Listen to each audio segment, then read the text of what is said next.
여러분 반갑습니다. 한겨레 데일리 라이브 뉴스다이브 시작합니다. 어서 오십시오. 고현준입니다.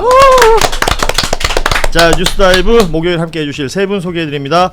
노짱자매 노영희 변호사, 장유미 변호사 함께합니다. 어서 오십시오. 안녕하세요. 안녕하세요. 안녕하세요. 자, 그리고 대한민국 최고의 정치 비평가 존재감 뿜뿜. 본인 소개하는데 그게 재채기를 세게 하시면 어떡해요. 박진영 비평가 함께합니다. 어서 오십시오. 네, 안녕하세요. 박진영입니다. 예. 저희가 방송 시작 전에 박수도 안 쳐 이제. 방송 시작 전에 워낙에 다양한 이야기들을 하면서 에너지가 많이 소진된 것 같습니다. 다시 이미 텐션 기운이 올려가지고 좀 빠졌어요. 예, 계속 이야기 나눠보도록 하죠. 자, 오늘 뭐 뉴스 뭐니 해도 한미 간의 이 관세 협상 타결된 내용들이 압도적으로 많습니다. 예. 자세한 내용은 저희가 오늘 2부에 한겨레 그 외교통일팀의 서영지 기자 직접 출연해서 취재한 내용들과 관련 이야기 나눌 텐데요.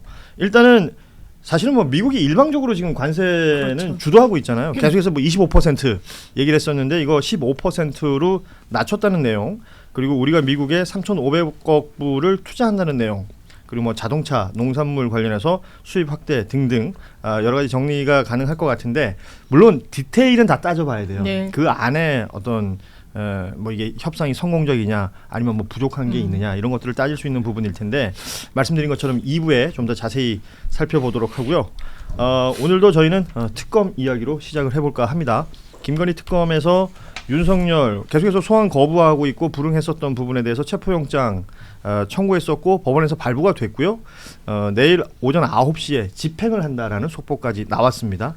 뭐 이렇게 되면 특검 조사실에서 이 대면 조사가 가능해지는 겁니까? 일단 강제로 끌어내겠다는 의지 표명이고요. 이제 전직 대통령이기 때문에 정말 끌어낼 수 있을 것인가라는 이제 물음표를 던지는 분들이 있는데, 그 전에 구속영장 발부받고 강제 인치하려고 했는데 서울구치소가 소극적으로 나섰었잖아요. 예. 근데 그때랑 다른 건 지금은 소환만을 위한 영장을 별도로 받은 거예요. 예. 왜냐하면 체포영장의 요건은 소환에 불응하거나 불응할 우려가 있는 사람을 조사하라고 내주는 영장이에요. 강제로 끌어내려는 그런 허가증을 내준 셈이기 때문에 그때랑 다르게 이제 특검에서도 우리 수사관들 내보낸다, 집행하러 갈 거다라고 했을 때 강제력, 물리력을 행사하는 게 판례상 불법행위가 아니라는 또 선례가 남아있기도 예. 하고요. 일반 피의자랑 동일하게 한다면 이거는 강제 인치해서 소환해서 이 컴퓨터 앞에 앉히는 게 사실 사법 정의입니다. 그러니까 한 번도 뭐 상상해 본 적은 없는데, 나오라 그랬는데 안 나오는 수용자를 뭐 흔히 생각하기 쉽지 않잖아요. 보통 잘 못 그리고 보죠. 그것도 전직 네. 대통령이고, 예를 들어서 그럼에도 불구하고 끝까지 안 나오면 어떤 물리력을 동원할 수도 있는 건가요? 원래는 동원할 수 있죠. 동원하라고 하는 게 영장이죠. 그래서 체포 영장 집행이 당연히 무서운 예. 거고, 그게 강제 그 수사라는 건데, 근데 이제 대통령인 신분이었다는 이유로 우리가 그동안 너무 많이 봐주고 있었던 거죠. 사실은 지난번에 박근혜 전 대통령도 본인이 소환 조사 나오라 그랬는데 안 나오고, 맞아. 그래서 결국에는 강제군 할 수 있는데도 못했어요. 예. 예. 그러니까 말로는 계속해서 하겠다 했지만 결국은 못했어요. 그리고 그 기존에 있는 대통령, 전직 대통령에 대해서 이렇게 막 정말 사지를 우리가 딱 들어가지고 끌어내리는 이런 것까지 못해요. 왜냐하면 그렇죠. 하려 그러면 야 그거 해봤자 와서 묵비권 행사할 텐데, 진술거부권 행사할 텐데 뭐 하려고 하니, 그다음에 전직 대통령한테 그런 행동을 하는 게 말이 되니, 그다음에 그렇게 실제 강제 집행이라 하더라도 사지를 들어 올려서 하는 거 정말 말이 안 되는 인권 탄압 아니니, 막 이런 식으로 얘기를 해요. 근데 그래서 이제 이번에도 당연히 그거는 어렵지 않겠냐라는 예. 게 이제 중론인데, 실제 내일 어떤 형태로 이게 가능한지는 좀 살펴봐야 될 것 같습니다. 그러니까 사실은 뭐 강제 집행에 대한 그 여론이랄까요? 말씀하신 것처럼 정치적 부담이 있을 수도 있죠. 그리고 인권에 관련된 얘기가 나올 수도 있는 건데, 지금 그 어떤 조사를 받아야 될 사람이 보이는 태도에 대해서는 그렇죠. 다들 부적절하다고 얘기하고 있는 것 아니겠습니까? 네. 거기에 대한 공권력의 집행, 네. 체포영장 집행이 내일 오전에 이루어진다는 건데, 어떻게 될지 좀 보도록 하겠습니다. 자, 수사 내용들 중에서는 중요하게 봐야 될 것이, 지금 계속해서 이야기 나오는 건 결국 뇌물죄 성립 여부가 맞습니다. 될 것이고요. 그 중간에 계속 거론되는 것이 목걸이입니다. 반 클리프 아펠. 내가 왜 이런 브랜드를 알아야 되는지는 모르겠습니다만 온 국민들이 알게 됐고, 오히려 이 브랜드 쪽에서는 별로 안 좋아한다고 그래요. 그렇죠. 그렇습니까? 뭐 가치가 오히려 떨어진다고 떨어지죠. 생각하는 것 같은데, 그렇구나. 이게 지금까지 생각해 보면 그 나토 순방 갔을 때 논란이 됐을 때부터 생각해 보면 이 목걸이에 대한 입장이 진짜 여러 차례 바뀌었어요. 처음에는 뭐 현지에서 빌렸다, 뭐 지인한테서 얻어온 거다, 뭐 그랬다가 뭐 오빠한테 내가 빌렸다. 사준 건 내가 사줬고 오빠가 가져갔다가 빌려와서 내가 다시 했었는데 그거 다시 돌려주고 뭐 이랬던 과정들이 있었다는 것이고 그러다가 지금은 모조품이다. 지금 생각해 보면 다 말이 안 되는 내용 같은데 이렇게 이어져 왔습니다. 이런 와중에 그 2022년 6월 나토 순방을 앞두고 대통령실 내부에서도 이 목걸이 착용을 두고 논란이 있었다는 거예요.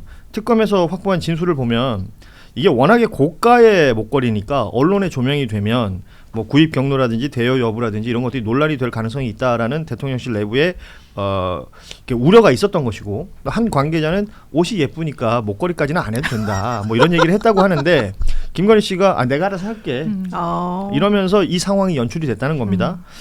이 정도 정황이면 어떻게 봐야 될까요? 당시에 순방 갔을 때 착용하고 있었던 거는 진짜다. 진품으로 보는 게 맞지 않을까? 당연히 그렇습니다. 왜냐하면 지금 진술이 그래요. 이거 목걸이 좀 문제될 것 같은데 왜냐하면 어떤 의상을 장착할지 이게 외교 데뷔 무대였어요. 그럼 어떤 액세서리고 이게 다 메시지로 또 해석이 되잖아요. 왜냐하면 프랑스 명품 옷을 사실 예전에 영부인들은 안 입었죠. 한국 브랜드를 입는달지 그랬죠. 뭐 한복을 입는다든지. 예, 한복을 입는달지. 근데 그러니까 뭐 글로벌한 새 표상을 보여주니 얼마나 또 상찬을 했습니까? 그러니까 얼마나 신경을 썼었겠어요. 근데 목걸이 이게 너무 고가거든요. 그러니까 이거 법률 검토가 필요하다고 내부에서 그랬다는 거예요. 모조품이면 법률 검토를 왜 합니까? 그냥 그렇겠죠. 망신당하고 마는 거예요. 그런데 법률 검토를 하겠다? 네, 이렇게 좀. 단아하게 그런 얘기를 해주시니까 아니 너무 안 어울리는 얼굴로 망신당하고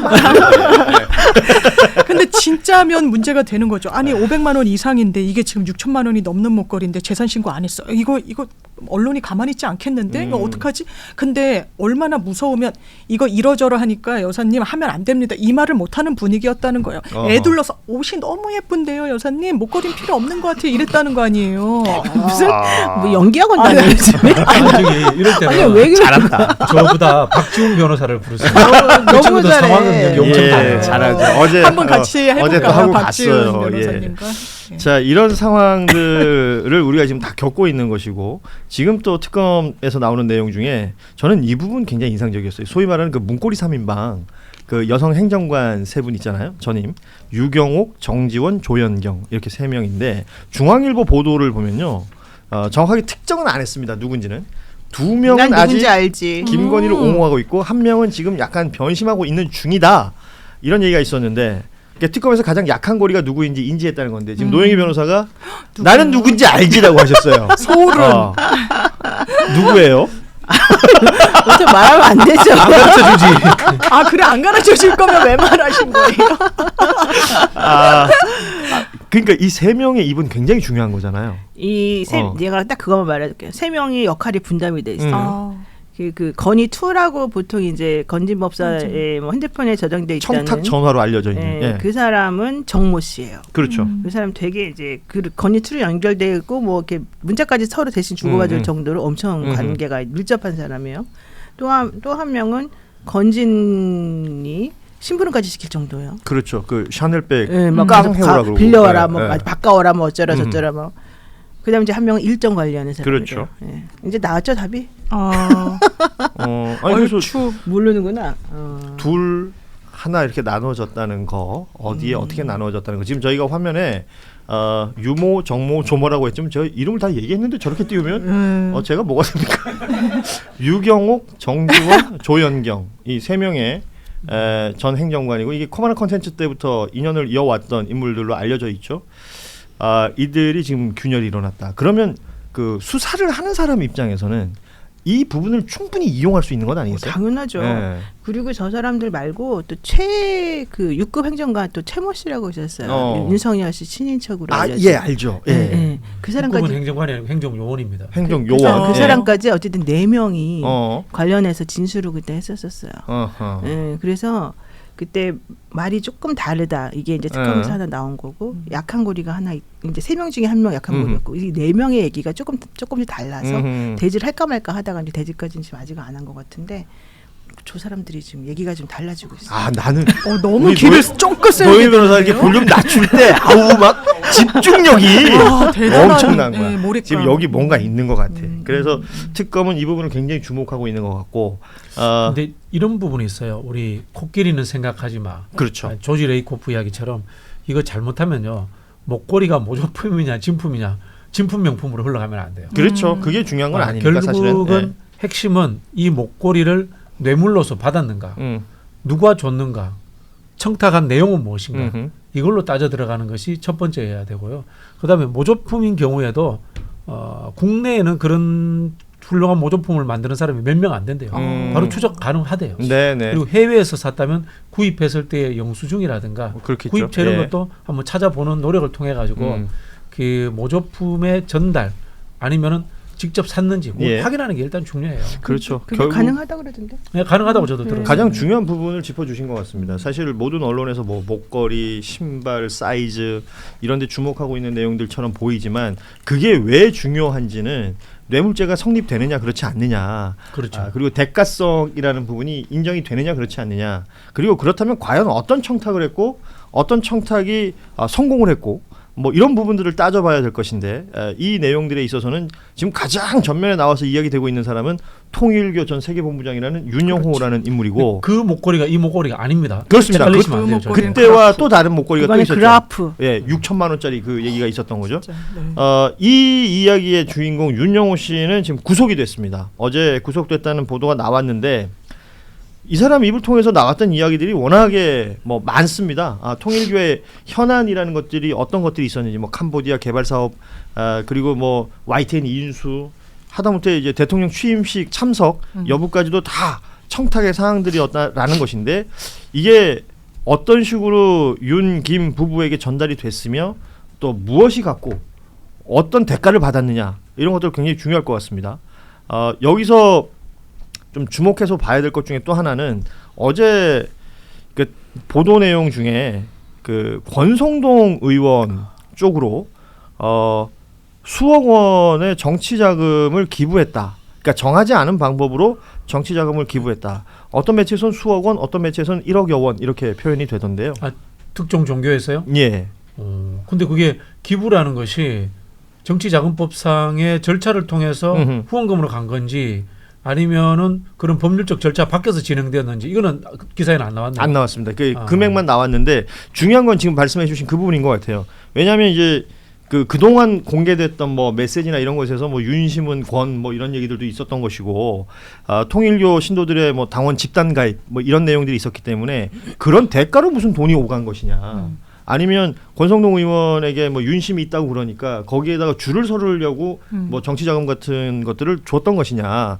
이런 것들을 따져야 되는 거잖아요. 그러면 권성동 의원을 불러서 물어봐야 될 거 아닙니까? 당연하죠. 이미 압수수색 영장이 발부가 됐어요. 그때 특정된 혐의가 정치자금법 위반입니다. 예. 돈의 흐름을 어쨌든 잡았다고 보여지는 부분이에요. 범죄에 어느 정도의 소명이 있어야 영장 발부되는 거니까. 윤영호 씨 영장이 발부가 됐습니다. 예. 구속영장 청구서는 비교적 좀 더 상세하게 들어가니까 그 부분이 알려진 것 같아요. 권성동, 정성배에게 법이 정하지 않은 방법으로 정치자금 기부했다. 전성배 씨가 영장이 2번 기각이 됐어요. 그 당시에 그랬었죠. 혐의가 예. 정치자금법 위반인데 법원이 왜 법리적으로 다툼의 여지가 있다 그랬냐면 정치자금법 위반의 주체는 정치인이 되는 거예요. 건지는 정치인이 아니잖아요. 예. 그러니까 단독 신분이 없는데 너는 이 법에 처벌을 받기 위해서는 정치인이란 신분이 있어야 되는데 단독으로 왜냐면 그때는 돈이 어디로 흘러갔는지 안 됐거든요. 이거 정치자금법 위반이 성립합니까? 법리적으로 검사님? 네. 이렇게 물은 거예요. 근데 지금 양상이 달라졌어요. 권성동 지금 뭐 이런 여러 정치인의 이름이 나와요. 건지는 혼자 완전히 인마이 포켓 하지 않은 것 같고 가교 역할을 한 걸로 보인단 말이에요. 특히 통일교와 관련해서. 그럼 건진의 영장 발부 가능성은 그 부분이 법리적으로 어느 정도 해소가 되면 발부되는 거고, 권성동 의원도 정치자금법 위반 혐의로 지역사무실, 자택, 의원회관 다 압수수색의 대상이 예. 됐어요. 법원에 의해서 발부된 영장에 의해서. 그러면 이제 소환만 남은 거고 거짓말하면 이것도 영장 청구 가능성이 높아지는 거죠. 인마이 포켓은 통속적 관여건데 정말 진지하게 법정에서 이야기하시네요. 은근히 섞었으면 괜찮습니다. 법률 용어인 줄 알았어. 인마이 포켓이. 근데 어쨌든 전문 용어. 이 권성동 의원한테 1억인가 2억인가 예. 줬다는 그 내용은 그 도박 자금 때문에 그러니까 도박 의혹 때문에 산학자 총재 수사받는 건에 대해서 그 좀 수사를 무마하다라는 용이었다는 게 지금 이 윤영호 씨의 주장이었거든요. 그러니까 특검치? 윤핵관을 통해서 무마하려고 했다라는 특검치? 내용은 예, 있으니까 예, 예. 지금 특검에서 냈던 그 구속영장 윤영호 씨 구속영장에 통일교에서 1억 원 권성동이 받았다라는 내용이 적시가 됐다는 거예요. 그럼 권성동 의원은 뭐 이거 관련해서 조사나 전혀 수사를 아니다. 피할 수는 없는데 지금 전혀 아니다라고 부인하고 있는 상황이기도 하고요. 자, 이런 내용들이 쭉 이어지고 있고 국민의힘에 특히나 이제 윤핵관 관련된 내용들은 계속 나오고 있어서 뭐 소환 여부, 시기, 그 이후에 어떤 뭐 더 적극적인 어떤 수사 행태 이런 것들까지 좀 봐야 될 것 같습니다. 근데 보통 이제 이런 게 나오면은 그리고 결국은 영장이 발부가 됐다는 거는 결국에는 이 특검에서 적시한 범죄 사실을 어느 정도 소명이 됐다고 보는 게 맞고 권성동 의원이 아무리 본인이 아니라고 주장을 해도 예.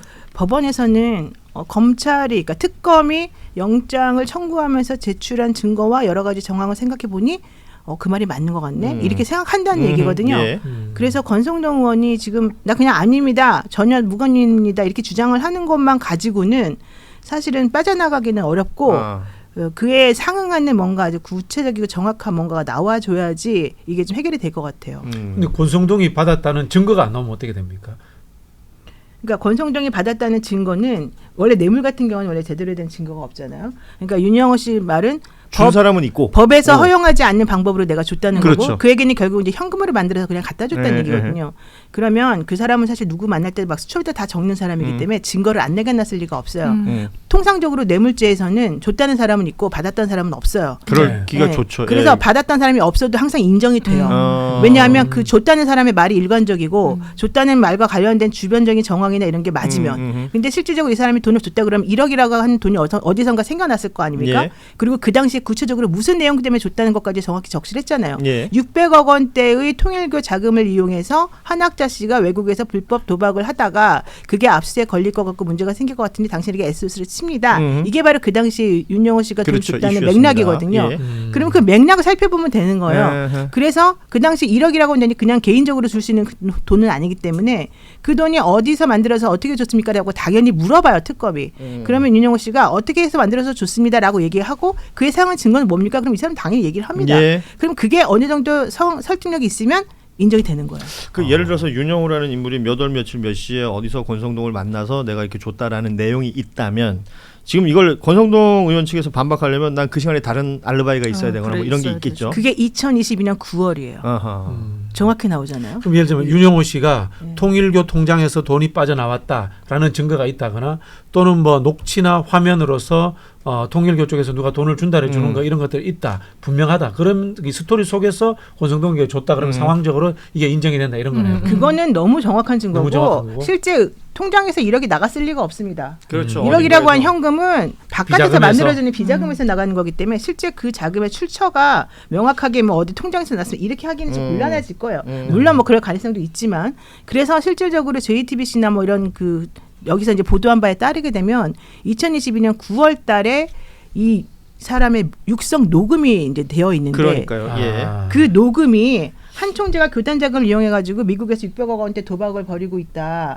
그 기사도 났어요 혹시? 네, 기사 네. 있어요. 그 의혹을 지금 수사 중입니다. 압수수색이 있을 테니까 대비하세요. 이런 말을 상대방한테 전화를 해요. 그렇죠. 그리고 노트북 포맷하라 이런 증거까지 막 그 증거 인멸 방법까지 다 알려주면서 지금 말씀하신 내용 이제 보도 내용에 다 있었던 내용이기 네네 때문에 다 나와요 그 예. 얘기가. 그리고 그 수사 정보 관련해 가지고 당시 힘센 사람이 누구냐? 2022년 9월에 제일 힘든 사람이 윤핵관이잖아요. 그때 원내대표였던 것 같은데. 아 그래요? 그것까지는 모르겠네요. 윤핵관이라는 그 뭐 지칭 이런 것들은 향후에 이제 또 거론됐던 내용들이 있고 지금 우리 노영희 변호사 얘기해 주셨던 내용 중에는 뭐 등장하지 않지만 힘 있는 사람 막 류의 취지의 얘기들의 있었던 아니 그 것이고요. 녹음에 나온다니까. 예. 그걸 누가 나한테 알려줬느냐? 윤핵관이 나한테 알려줬다. 그 윤핵관이라는 단어가 등장을 함으로써 네. 윤핵관 누구냐? 그래서 뭐 많았잖아요. 이름이 뭐 이철규, 뭐 윤한홍, 뭐 계속 이름 당시에 이제 고 장재원 의원도 되죠. 있었고 거론이 됐던 인물 중에 지금 특정이 된 것은 권성동 의원이라는 겁니다.